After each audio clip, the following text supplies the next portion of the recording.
and I don't want to harm you. Yeah, I'm just hoping to try new time.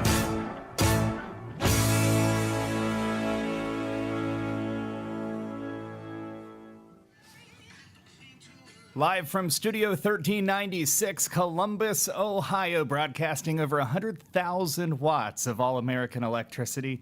Sometimes we just say kind of big things like that because we have really big guests. Kenny Wallace, welcome to your sit-down on the Late Lap. How are you? I'm doing really good. Just outside of St. Louis, Missouri. Just got done working in the race shop, and I'm excited to be on your show. Well, I consider myself fortunate to have gotten to know you a little bit over the last few years, and I want to do one plug. This isn't for my partners, they're for you. Okay. First of all, on the way home, I filled up with Sunoco racing fuel, and that's true. It was unleaded in my little Ford. I love it. And number two is because we're on air late, we can have icy cold adult beverages from time to time, and tell your boy Dale Jr. that I've got High Rock in studio. I will, and that is good stuff, I can promise you. Well, Kenny, I do want to have some fun. I know you love to laugh and tell the best of stories, but it would only be proper that we discuss something briefly here in the drag racing community. Unfortunately, today there were two notable incidents of injury here in Columbus, actually, at the famed National Trail Raceway. Racer Marvin Blaney had a motor detonation and is currently recovering from injuries at a local hospital. And then in the NHRA at a test session, UFC champion Randy Couture also experiencing burns. These things aren't fun. They're not cute. And I've witnessed it in my world. You've clearly experienced your fair share of witnessing, and you've crashed some cars. It's never fun, and yet everybody comes back time and time again. What is it that we love so much? Well, it's the love of the sport, and, you know, it might have happened to me, but it's certainly not going to happen again. You know, we've watched great athletes go their whole career and never get hurt. And then you see people like your old boss, John Force.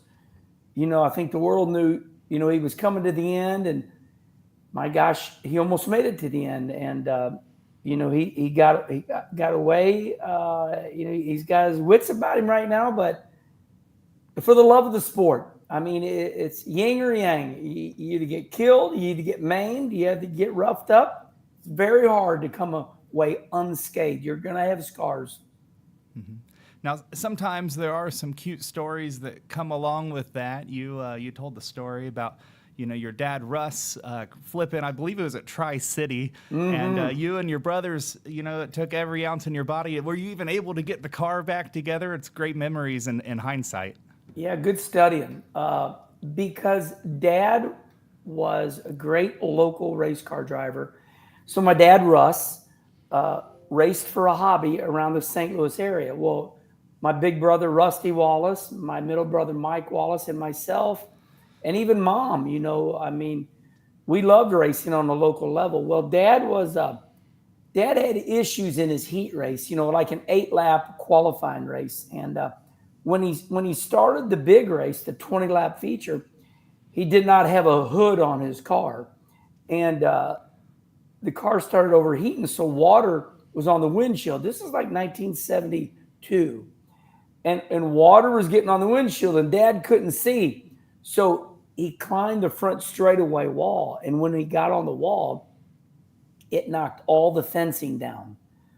Well, Dad was okay, but they had to take Mom to the hospital because Mom was freaking out. She's like, Russell. And as she climbed across the fencing that Dad had tore down on the front straightaway, electric lines, you know, there was electric laying on the fencing. So, you know, the moral of the story is Dad was okay. Mom went to the hospital trying to get to Dad. And, you know, we've had our share of wrecks, all of us boys, Rusty, Mike, and myself. Well, it's like you said, we love it. And so it takes a special kind of person to love something so unusual when you really broaden it. But we do.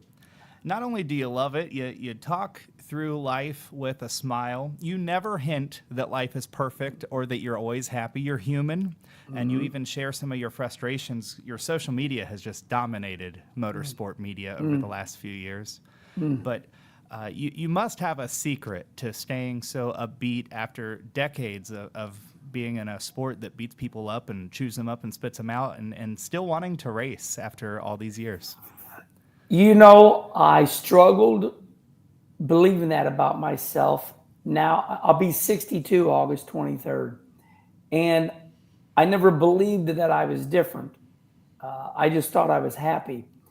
But here I am at 62, and I think around 58 years old, I finally realized, oh my God, I'm really different, because it got exhausting. Listen to people. I'm not saying make fun of me, but time and time again, you know, people would get mad at me for being happy, or people would get mad at me for just, I'm not weird, I'm happy. And I had to, you know, explain the difference to people. I said, look, you call it weird, I'm happy. And I never realized how much pain there was in the world until about 58 years old. I finally said to myself, okay, people really do struggle. And I just found that so odd, because I think when I came out of my mama, I was just, wow, life. And I was so excited about life. I mean, I'm excited to get up and drink coffee and have a banana and whole wheat bread. And where am I going to eat, and go up to the shop, and what's the next thing? You did hit a nerve. You did hit a nerve, because that is amazing. The more I engage with people, everybody's miserable. And it is, it's sad for me, but I'm happy. So I just try to spread my secret. And my secret is I was born this way. I was born like this. I don't try. But when I see people wounded, I like to try. You know, I like to try to help people, try to make them happy, try to make them understand that we've been given life, and life is a journey.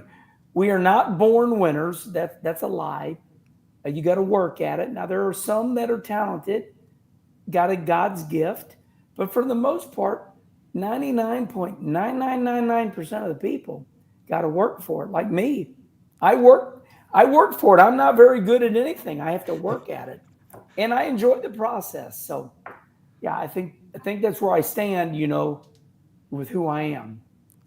Well, it's a personality that obviously by now you know that really touches people in great ways every day. You mentioned coffee, your morning coffee fanatic treat. What are you at, 3-4 cups by morning?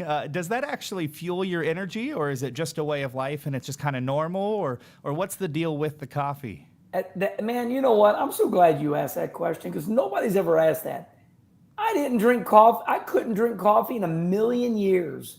And there is a story about that. So 2012, first of all, let me back up. In NASCAR, you had to get a yearly physical. Mm-hmm. Okay, so every year you had to get a physical. Now, it was never like that. But when I started racing in NASCAR, it's like, hey, NASCAR is going to start doing physicals before you go to Daytona, just to make sure your eyes are good, your heart's good. So I started getting these yearly physicals. Well, remember, I started racing. I was a crew chief. I was a NASCAR Cup crew chief in '84. So I started racing in NASCAR in '89. I guess about 5 years into NASCAR, started getting these physicals, and my doctor, around 2012, my doctor said, "Hey, your blood sugar is 200, I think it is, or no, 120. I don't know, whatever it was close." And he says, if you keep your blood sugar raising like this, we're gonna have to put you on a pill. Okay. So I said, oh my God. And so I called Mark Martin, I called Carl Edwards. I said, teach me how to eat, because I'm not gonna take any pills. I've never taken pills in my life. So I realized I had to get rid of Coke and Pepsi. I had to get rid of sweet tea. I had to get rid of chicken nuggets and waffle fries. I had to get rid of fettuccine Alfredo. I had to get rid of anything that was grease or junk. So when I got rid of all that stuff, here's what I found. I found water, I found coffee, and my daughter taught me about half sweet, half unsweet tea. So I started finding coffee. If I was born in 63, hold on. So, okay, right here. 2012 minus 1963 equal. I found coffee at 49 years old. Mm-hmm. And then I started getting older and waking up in the morning and go, I'll drink coffee. Well, I couldn't drink it black, so I really don't like coffee because I'm not a real coffee drinker. So I drink coffee with just a little bit of vanilla creamer. And that's all there is to it. And I found coffee at 49 years old because I had to get rid of Coke, Pepsi, sweet tea, and I had to take better care of myself. So then the rest of the story, COVID came about. Yeah. When COVID came, I was getting on my phones in the morning and I was telling everybody what's up because nobody could go do anything. And with that came my daughters got me this little jacket. It said coffee with Kenny. So those are the two ingredients. And then lo and behold, Charlie Marlowe, my YouTube manager, called me and he said, let me start you a YouTube show. And I said, no way. Then there it is, 100,000 subscribers later. He said, Coffee with Kenny is our bread and butter. Yeah. Because it's just, because when it started, I just didn't care. I was just sitting on my couch. So that's the whole story, Aaron. I mean, that's it. Well, it's definitely one that I really believe there's people out there that follow you that don't know you as an auto sport analyst or racer. They know you as a positive guy in the mornings to start their day. And that's pretty cool. So I love to hear that. So your doctor was pretty tough on you. You know, they were really blunt. Yeah. Rusty was tough on you, but he meant well. What would you say the biggest lesson he taught you in racing or life? What's something that stands out from Tough Brother Rusty? When his dear friend Bobby Allison blew a tire going down the back straightaway at Pocono, Bobby Allison spun out and got T-boned right in the door. And Rusty taught me, Herman, hope for the best, prepare for the worst. So, you know, when I got going in NASCAR, I realized that I better save all my money I make. Now, I buy things, but you'll never see my last dollar.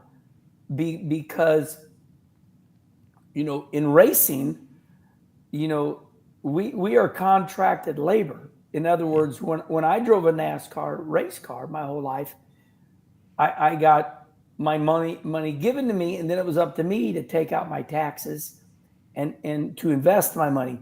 So I grew up very quick, and I handled everything by myself. I got a great CPA, a great accountant. His name was Ashok Chudgar. He's from India. And that was probably the best advice Rusty ever given me. You know, hope for the best, prepare for the worst. Now, as far as him being mean to me, he's very mean, you know, but it's what Rusty says, he calls it tough love. And, you know, he chews my ass out. Not anymore. That quit about maybe 8 years ago. I think it's because I'm 62. But about 2 years ago, we got into a knockdown, drag-out argument at Bike Week in Daytona. And I looked at him and I said, I'm your biggest fan. And that crushed him. And he went, I'm your biggest fan too. So the thing with Rusty is he loves me so much He's just going to tell me exactly what he feels and no sugarcoating because he loves me so much. See, when people really love you, they'll tell you exactly what they think. It's opposite of what you would think. Yeah, You know, sometimes that brutal honesty is certainly the most productive. I won't make this about me, but you're talking brothers. I'm kind of staging those. Today is my brother Merlin's 30th birthday. Today turned 30. So happy birthday! I'm proud of you and I love you, buddy. Okay. Speaking of your brother, I was talking to Mike today, and he gave me a story, and he says it's a story you've told before, but he encourages you to share a story if you may. So I'm going to read a text from Brother Mike. He says, the greatest story of all time is when Kenny was young and we were all racing with Rusty. On Sunday morning after racing at Fort Smith, Arkansas, we went to breakfast heading back to St. Louis, and we all thought he was in the other vehicle, and we left him at Fort Smith for about 2 hours until we got pulled over by an Arkansas state trooper asking where Kenny Wallace was. What is going on there? I've never heard it, but he says you've told that many times. I love it. devastating. I mean, I was just a baby, but I wasn't a baby. They allowed me to, it'd be like growing up. If I put it in your world, it'd be like growing up, Brittany Force, Ashley Force, one of the girls, and they're like, oh my God, these kids grew up around racing. They can come in the pits, keep them around your pit area, So with me, it was the same way. I was Rusty's kid brother, so I was changing tires. There's pictures out there of me being a tire changer at Milwaukee. Rusty's racing AJ Foyt, and I'm like 17 years old. Here the car comes down pit road, and I'm over pit wall changing tires at a young age. Almost not old enough to go into the pits when this story happened. So we go to Fort Smith, Arkansas, and we're racing a big race there. And Rusty is racing Mark Martin, Larry Phillips. Now, these are great names in the day. And like Mike said, the next morning we get up and we're at a big table. There's probably 20 of us. And I told our motor builder, Don Kern. Don built good. He was a great drag motor builder, loved drag racing. Don Kern, Kirn. I told Don, I said, Don, I'm going to go to the bathroom. And I'm probably 13, 14 years old max, maybe 13. And I go to the bathroom, and I'll tell that story at the end here. But I come out of the bathroom, and I mean, everybody's gone. Everybody. And I panic. So the first thing I do is I'm young, right? So I'm not thinking right. So I start walking up the highway, and I'm like, okay, this ain't going to work. So I go back in the restaurant, and I just go to the lady, and I'm like, my family left me, and what's your phone number? And so I end up calling my mom, who at the time, lived here in St. Louis, but I'm 6 hours away down in Fort Smith, Arkansas. So there's no cell phones. So my mom calls Arkansas Highway Patrol. So here's the punchline. So the Arkansas Highway Patrol, we had this caravan. We had a motorhome, which was not ours. It was Rusty's best friend, Charlie Chase. We had the motorhome, and then we had the race car, truck, and trailer. So the Arkansas Highway Patrol pulls them all over, pulls this caravan over. And Rusty and the crew, they're like, oh my God, what's going on? They get to the motorhome, and they go, is Rusty Wallace in here? And they go, yeah, I'm right here. Is your brother Kenny in here? No, he's not in here. He's back in the hauler. They go back in the hauler. Is Kenny in here? No, he's in the motorhome. So they realized they left me. And I mean, they were way up the road. Fort Smith, Arkansas. They got all the way to Springfield, Missouri. They got one of Larry Phillips' crew member. Came back and got me. Oh, it was a massive delay. Probably 6-hour delay. And Rusty's chewing my butt out. What were you doing? What took you so long in that bathroom? And I'm sorry. I had a problem with the toilet paper roll. I couldn't get the toilet paper off the roll, and they left me. And I mean, it was a devastating blow. to this day, when I go to the bathroom, I look at my whole family and I'm like, I'm going to the bathroom. Okay? Don't leave me.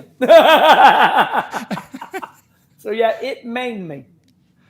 My good buddy Tyler Lawler lets everybody know he's using the restroom too, but mostly because he has a dirty sense of humor. Okay. Yeah. In the comments today, we have Logan Morris. He says, hello. He met you on Kyle Petty's ride this year. Yeah. Kyle Findley says, Herm, thanks again for your birthday message to his dad last year. His dad loved it. And Isaac says, hello, and it's good to see you. So we appreciate everybody for tuning in tonight. It's been fun.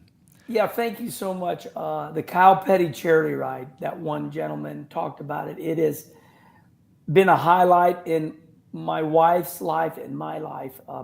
My wife didn't want anything to do with motorcycles. And, we kind of grew up motocrossing. I'm all boy and my wife, she's all girl. She's a girly girl, zero tomboy. And so Kim would ride in the van with Richard Petty and Sharon Petty, which is Kyle's, sister, or Richard Petty's daughter, and Morgan Petty, who's Kyle Petty's wife. They just love Kim. Well, the second year, Kim's in one of the vans, and Kim, we pull into a gas station, we're gassing up, and Kim looks at me and she goes, if you get a trike, I just might ride with you. I said, oh boy, so you're telling me I'm buying you a trike. So we bought Kim a trike, and it has changed our life. We rode that thing 2,600 miles, and Kim loves it. Yeah. And it's pouring down rain, and Kim's smiling. But that Kyle Petty charity ride, it's kind of strange. Me and my wife have always been in love, but man, when Kim gets stressed, she goes, let's get on the trike.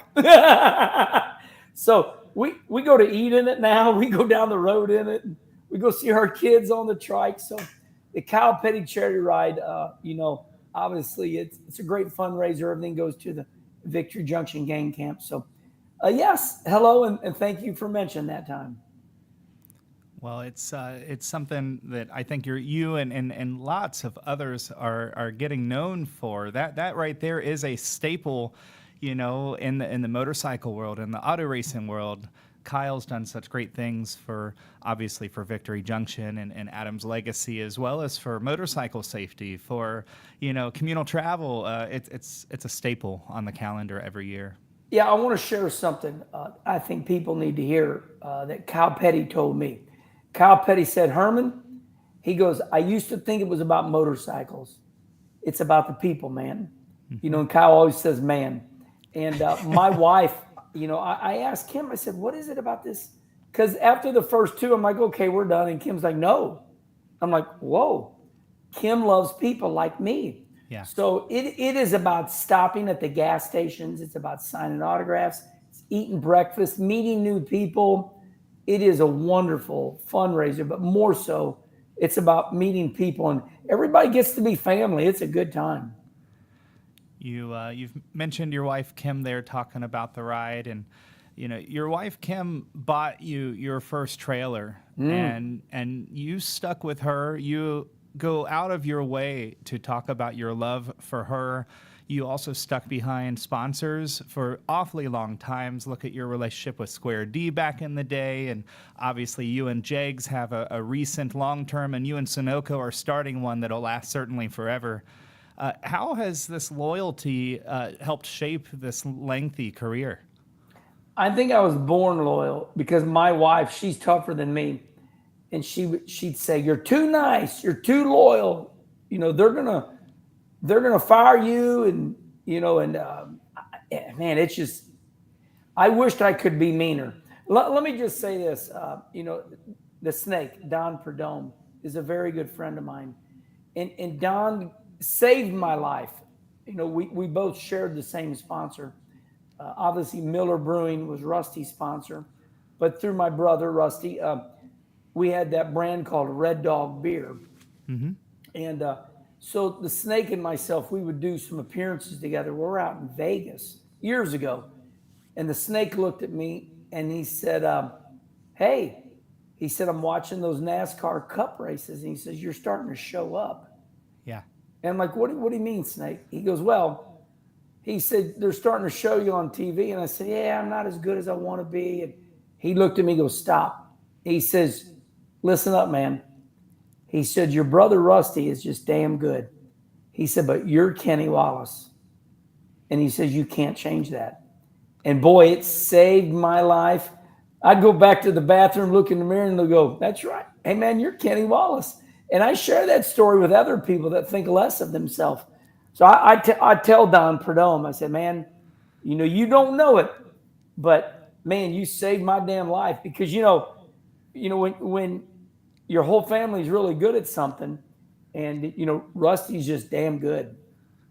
And so, yeah, that's it, and those are stories that now that I'm older, I can tell, but it's a lot of people help me. And then I do have some good attributes. And I think I'm loyal, but sometimes I'm too loyal. I'm just not mean. I can be mean, but 9 times out of 10, it's an act. I'm really not mean.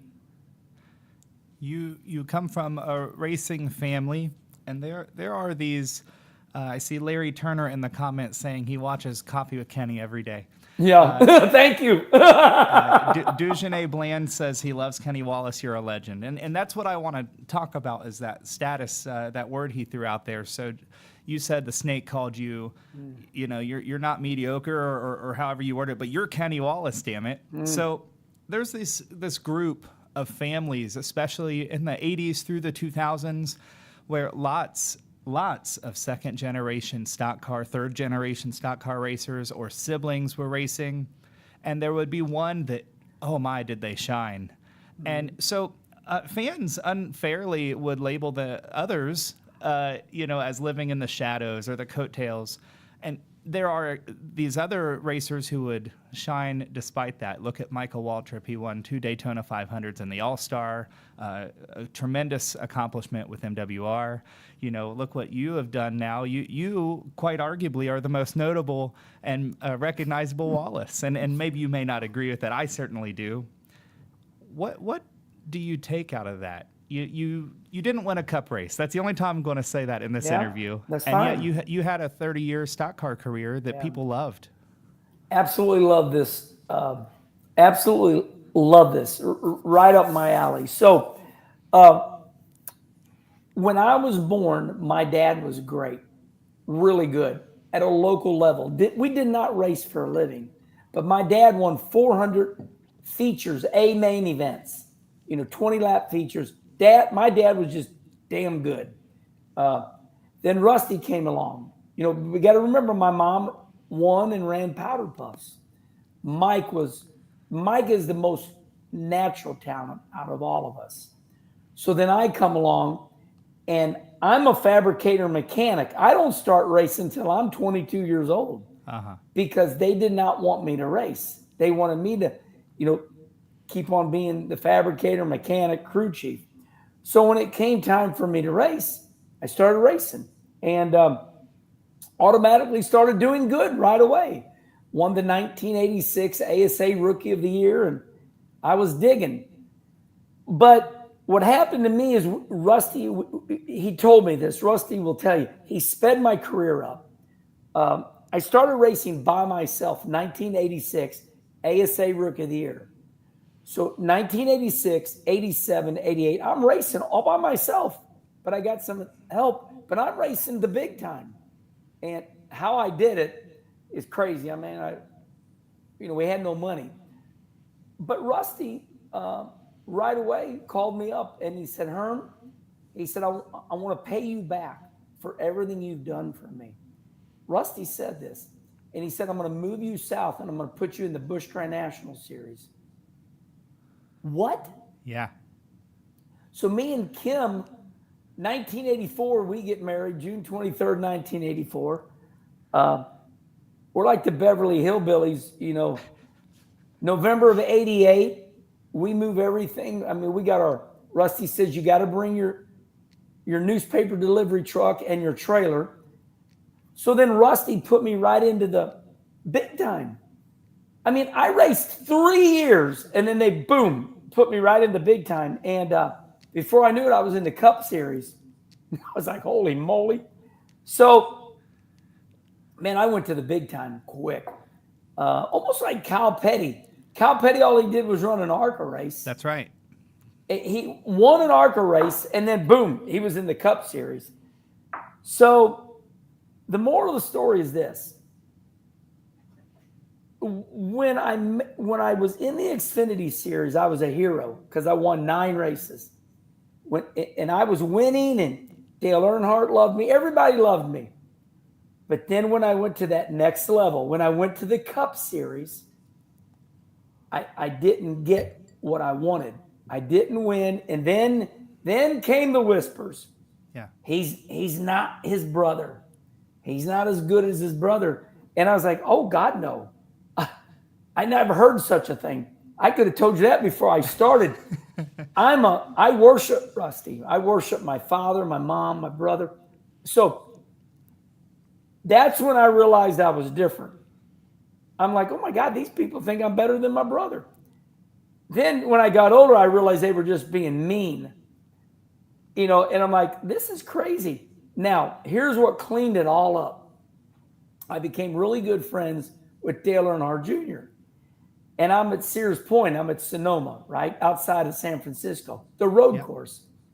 And Junior and myself had been friends way before he was a race car driver. Well, he was behind his number 8 Budweiser car, and he was pouting. I could tell he was upset because I know him. And I went over to him, and he's super mega famous. And I said, what's wrong? And he looked at me because he loves me.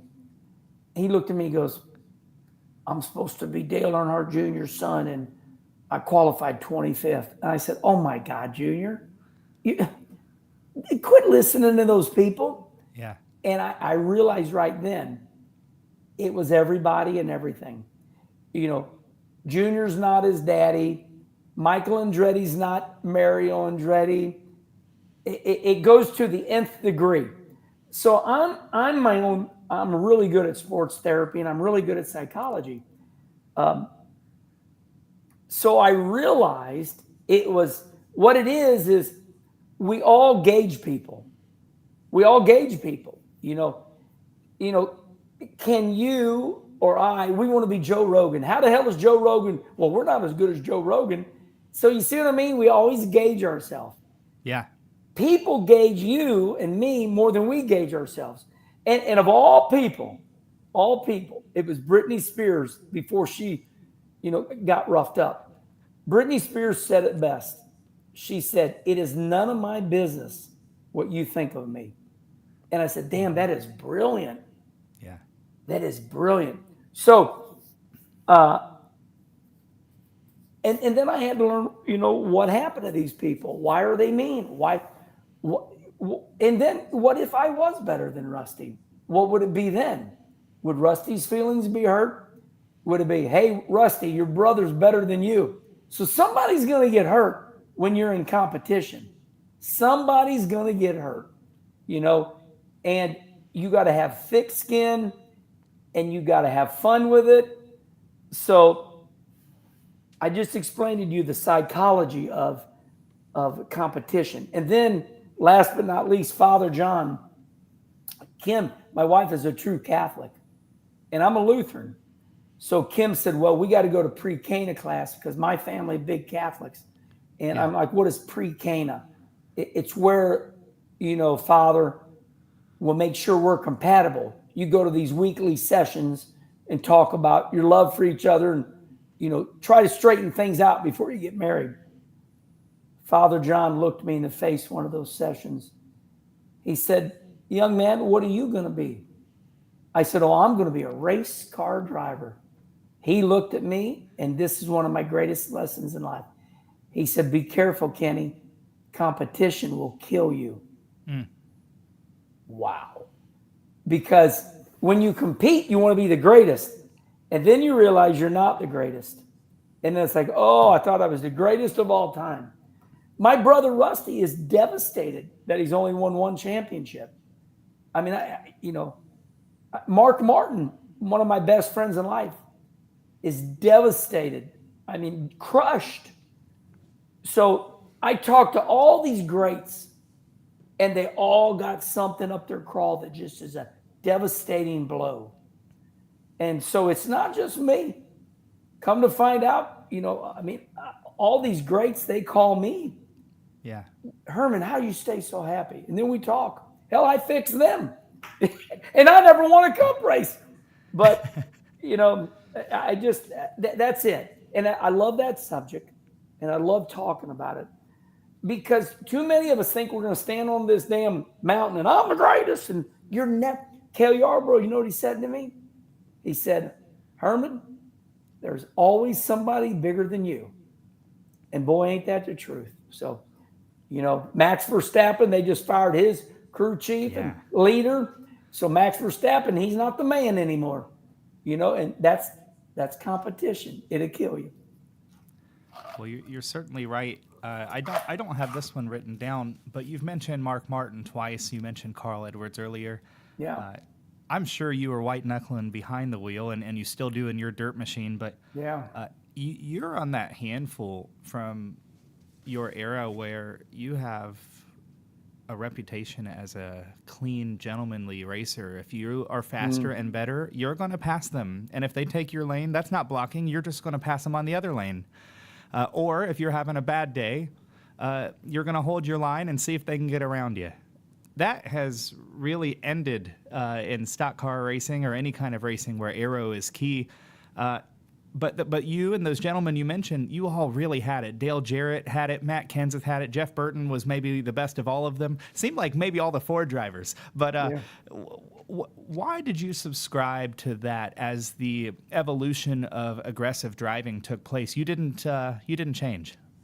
So when I first started racing in ASA, I was always getting my right front fender tore off. Because when I ran ASA 1986, 87, 88, those were fiberglass bodies.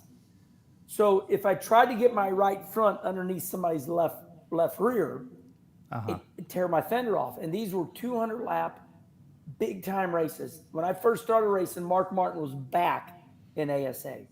So in 1986, Mark Martin, he had failed as a cup driver and he was back in ASA. So I had Mark Martin as a big brother. I had the great Dick Trickle as a big brother. Rusty was down south already. So these guys took me under their wing. And I got this phone call from my big brother one day and he goes, man, he says, you sure do wreck a lot. And I said, well, this guy chopped me. I was underneath him. He came down. He goes, yeah, I hear that all the time. So I was taught, you must first finish to finish first. This is not an 8-lap heat race. So I got tired of falling out of races. I got tired of getting my fender tore off because when my fender would tear off, I could keep racing because I'd have to pit. They tore that fiberglass off. I keep racing, but now I'm not as fast. So I started learning from the great Dick Trickle. You must first finish to finish first. And maybe I pulled it back too much, but I went from being super aggressive to, oh my God, I need to outrun Gary St. Amant to win the 1986 ASA Rookie of the Year. And Gary St. Amant, his whole family, Bud, he owned Don Gregory's car. That's the whole Jegs family. Gary St. Amant's dad, Bud, he owned Don Gregory's car. Back in the day, when you weren't even born. Purple, white, number 7 Jegs. So I said, okay, I got to start finishing races. And then I won the 1986 ASA Rookie of the Year. I won it at Winchester, Indiana. Sure. Then, run 5th. And I started not being so aggressive. And then it was like, then I started running in the Busch Series. I started climbing all over people because I had to. We started running these short tracks. We'd run, South Boston and Hickory. And I was hesitant. And then I had to go, okay, now this series I can get aggressive because we got metal bodies. You just run in there.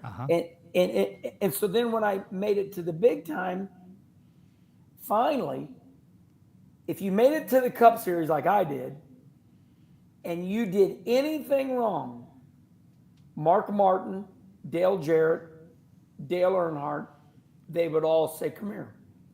And we go between the trailers and they would chew my butt out. Sure. They'd make me feel this little.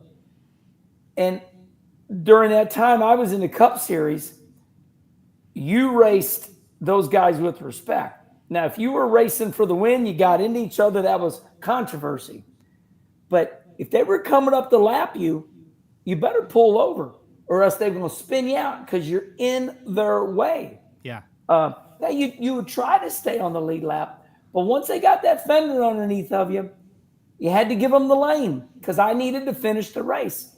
So somewhere along the line, I was crazy, and then I had to back it way up. And, then I wasn't in very good rides. And then when I got in a good ride, I ran good, but it was yin and yang for me. I was with poor teams that had no money. We got to finish the race. We don't got any money. You got to finish the race. So I was with all these heartbeats, all these emotions. That's the way I grew up. Now today, you could not race, like I said, in my day, my ass got chewed out by every driver there was. And then I knew, okay, I get it. Terry Labonte chewed me out for racing him back to the caution at Phoenix. Dale Earnhardt chewed me out for taking him 3 wide in practice at Daytona. They've all chewed my ass out. Yeah. And so in those days, they taught you either race right or I'm going to bust your butt. I'm going to beat you up because we were all tough guys. Nowadays, they just get on social media or give some interview and, but some of them will take them to the woodshed like Ricky Stenhouse, So it was just the era I was born in, That was the era I was born in.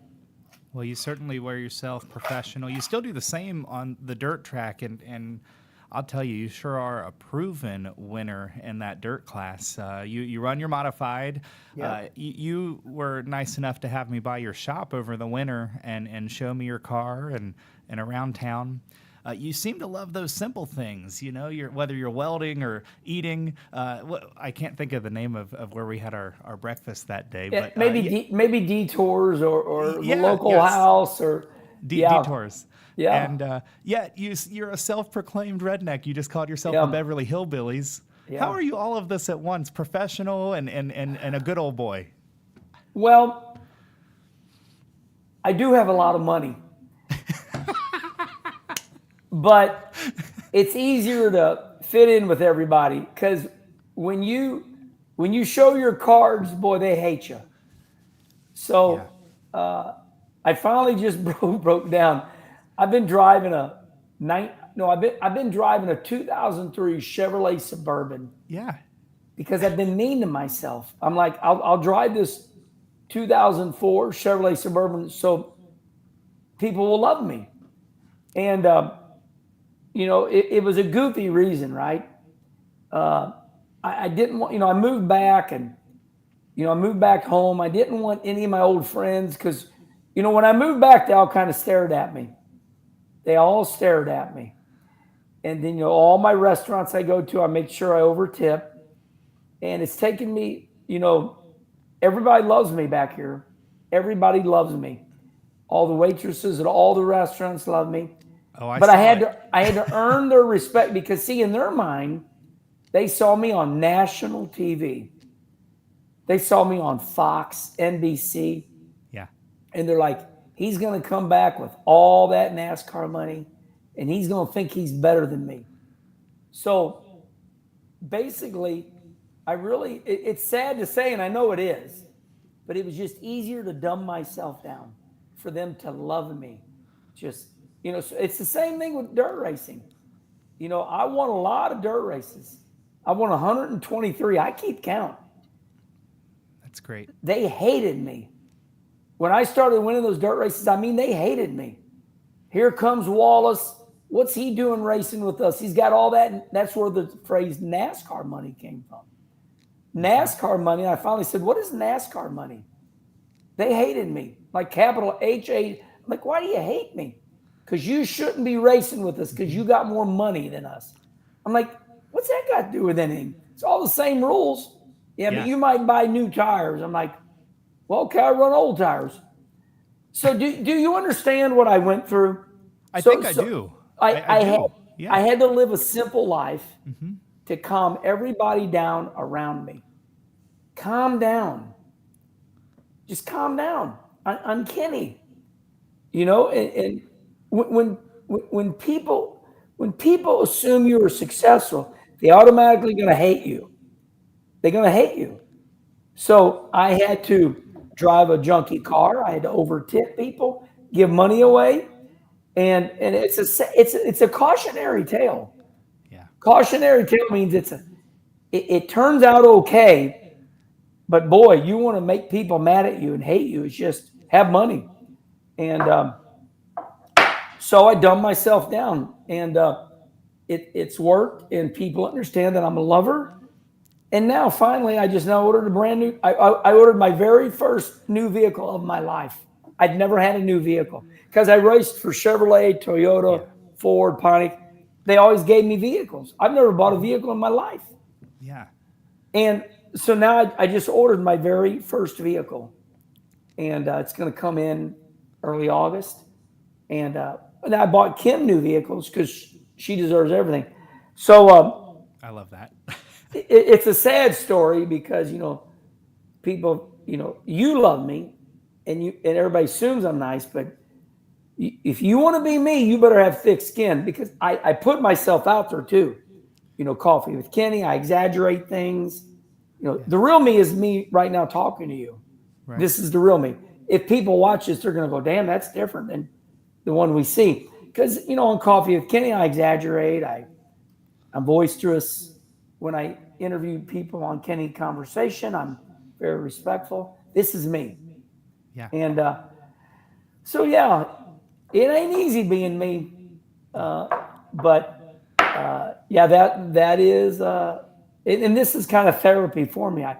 When I interview, when I have Tony Stewart on Kenny Conversation, he doesn't want to stop. He never wants to stop. We go hour and 20 minutes because it's therapeutic. So you're asking me all the right questions. This is very therapeutic for me. I'm happy to get this all out. Well, I appreciate it. I'm just going to ask two more tonight because I respect your time and mine alike. But we'll have you back for another therapy session. A lot cheaper than a shrink. Oh, I love it. I love you, and I love you. I do know that, Herman. I love you too. You know what's funny? Before I ask my next question, so I feel that I know you pretty well at this point, but it's a newer relationship. I've known you about 3 years, and so many people in racing have known you for decades, but we met just a handful of years ago at Gateway at the drag races. Yeah. And this is true. Without knowing me, we had only interacted a time through Twitter. It was still called Twitter then. Yeah. And your family had asked John Force Racing if we would have John say happy birthday, Kenny. And like a year in advance, they reached out. Yes. And we were more than happy to get that done. As you know, birthday wishes are very common, easy, but meaningful requests. And you came to the races, and either somebody pointed you to me or you came asking for the media team, and I introduced myself. And you gave me a hug and said, I love you. Yes. Yes. And I thought, well, hell, you don't tell me. I tell my mom goes, why do you tell everybody you love them? I'm like, well, because there's people I do love. It means I really like you and I'm excited to see you. Well, it's after now hanging with you several times and talking, you always say it's therapy, and I value that, so that's very special. I want to ask two more questions. One is, I told you when we were texting this week, I'd like to thank you for your time, and we're going to make a donation to the charity of your choice. So is there some group that stands out, somebody special? How can we best represent people that you believe are great? Well, listen, I want to go with that Victor Junction Game Camp, and I want to tell everybody why. Last year I went there, and Kyle Petty and his wife Morgan, when you go to the Victory Junction gang camp and you see these children that are roughed up in life, and you really see that they get to go to camp. Yeah. And I mean, these are kids in wheelchairs, and the money it takes. I mean, they have full-time doctors, full-time nurses, and they put these kids in swimming pools, archery, boating. I mean, they try to make these kids that have dealt a tough card in life. And it costs a lot of money because you got to have these doctors and nurses full time. These are kids that got to have full times, and they're trying to give them a quality life. So we rode those, last year we rode into the Victor Junction gang camp. So yes, I mean, I've been with autism, I've been with everything, but I firsthand see how much joy the Victor Junction gang camp, Kyle Petty charity ride. So I'd love for it to go there, and thank you. Well, we'll make sure of that, and I'll follow up in regards to that real soon. The last one, hopefully, I really tried to know the guests that I've interviewed over the years in previous shows and now on this new one. But this one's a cliche one, so don't hate me. It's for the audience who loves you. Yeah. I'm not going to ask what it felt like or something like that, but in regards to the Andy Petrie second place deal with Earnhardt in 2000 at Dega. Yeah. Oh, that's a great question. Really good question. In regards to that day, what emotions do you experience when you get that same question when they say, what did it feel like to finish second behind it? So don't answer that question of what it felt like to finish second. Yeah. What does it feel like when people bring up that day? So I got to take you back through it a little bit, okay? We come in for our very last pit stop. And my crew chief, Jimmy Elledge, said 2 tires, right sides only. It's going to be a quick pit stop. I'm already running really good. I'm ready. I come in, and they mess up the 2-tire pit stop. They messed it up. And they said, of course, Jimmy Elledge, he starts cussing. Damn it, just everybody stop and slow down, put 4 on this. So jack the left side up, and I mean, I'm last to come off pit road. I look up, and Earnhardt's behind me. Sure. I keyed my button. I said, what's Earnhardt doing behind me? They said, oh, he had bad pit stop too. Well, you know what that means. We have 10 laps to go, and we're inspired. We're big time inspired.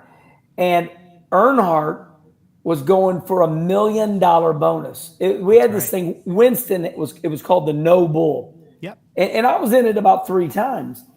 And so Earnhardt had that day glow spoiler on his back. So did 4 other cars. But if Earnhardt could win, he'd win a $1 million bonus on top of what it pays to win the race. So maybe like $1,400,000. So Earnhardt's behind me, and I'm flying. I'm slicing and dicing. And he doesn't mean to, but I get picked, and he gets by me. And then the famous video, we're going down the back straightaway with just 4 to go, 4 laps to go. And there's 250,000 people. 250,000 people. I could hear the people. I could hear them roaring. We come through the tri-oval. But Earnhardt, he's wearing white gloves that day, and he's going like this. And I'm like, hell yeah. Because Earnhardt gave me my first ride in NASCAR. He gave me, I drove the number 8 GM Goodwrench Chevrolet in the Xfinity series, the Busch series. So I'm paying you back, and I like you. So I'm loyal to him. Ain't nobody getting between me and Earnhardt. And in those days, you couldn't really hit because of the way the aerodynamic was. But I stayed loyal to him. The white flag's waving, and we bust clear. And he wins that race, and I run second. And I get out of the car, and here's what you wanted to hear right here. I run second, and it's an unbelievable story. We come from last, in 10 laps. Okay, look, there was nobody behind us, so that was last. There was no other cars behind us with 10 to go. Right. There was an argument that I said we were 30th, and they said, no, you were. I said, look, there was nobody behind us. Yeah, that's You last. know, that was last. So, so that was such a weird comment. I'm like, what? So they're interviewing Earnhardt, and the speakers are all over. 250,000 people. It's all over TV. And they're like, Earnhardt, Dale Sr., how did you win this race? Kenny Wallace. If it weren't for Kenny Wallace, I'd have never done this. Okay, we understand that, Dale Sr., but how did you make those moves? Kenny Wallace. If it weren't for Dale Sr., all he did, they kept trying to say, no, how did you do this? Like he did it. He goes, no, you don't understand. If Kenny Wallace doesn't stay loyal to me, we don't win this race. Yeah. From that day forward, all the people from Alabama, every Earnhardt fan, they loved me. They loved me. And then when we lost Dale, then that became Dale Earnhardt's last win of his life. So now it's even more significant because that was Dale's last win of his life. Then Michael Waltrip comes out with the book Blink of an Eye. And Dale Sr. gets Dale Jr., Mikey, and whoever the other driver was, maybe Steve Park. And Dale Sr. gives a speech to all the Dale Earnhardt Incorporated drivers. He says, okay, guys, you all got to be just like Kenny Wallace. You got to be loyal to me. And Michael Waltrip put that in his book. That's right. So out of that moment, Earnhardt just puts me on this pedestal. And there's a lot more to the story, you know. Just what was it like afterwards, and you know, Earnhardt talking to me, and there was a lot of things that went on. You know, Earnhardt said to me, put his arm around me, goes, what do you want? I said, I don't want anything from you. I said, if you remember, you gave me my first ride in NASCAR. And he looked at me and goes, I'm glad you remember that. But me and my wife, I say, Kim, go to Hallmark, get Dale Earnhardt a thank you card. So, I mean, when people do things for me, we say thank you. We mean it. And but so when people bring that day up right now, I'm so happy. Makes me so happy. Now here's what you want to hear, and I'm going to answer it right now. It bothers other people. I'm like, it bothers them because in my stats, I never won a cup race. So they think I'm getting too much of attention. I'm like, what do you want me to do? I pushed Earnhardt to his last win. So I love it. I absolutely adore it when people bring it up. It's the people that have issues with their own personal life. They're mad at me because I'm popular and I never won a race. I'm like, here, it goes back to this. I went in Dale Jr.'s motorhome in Atlanta when he was getting like mega famous. And I looked at him because I know him as a child. And I said, holy moly, you're famous. Dale Sr. looked at me and goes, I can't help it. And I went, that was a brilliant answer. So I'm like, I can't help that I pushed Earnhardt to the last one of his life. And I can't help that he told you all, even through all the interviewing, how'd you win it? Kenny Wallace. And then in the book, Mikey. And so I love it. Now, sometimes I act dumb and I downplay it and go, I know, forget it, but I love it. It's awesome. Kenny, you mean the world to me. I appreciate you. Thank you so much for joining me and talking about some things that we haven't heard you talk about before. You were awesome. And I want everybody to know that we do text each other back and forth, and I think it's awesome. You work for one of the greatest drag racers of all time, and you're on your own journey now. And, you're doing it. I'm excited for you, and that's what life's all about. So congratulations on your new journey, and thanks for having me on. Well, I hope to see you in person in St. Louis real soon. Kenny Wallace Well, here on Late Lap. We'll see. We're doing a little travel this week, so we'll be back next week. Good night, everybody.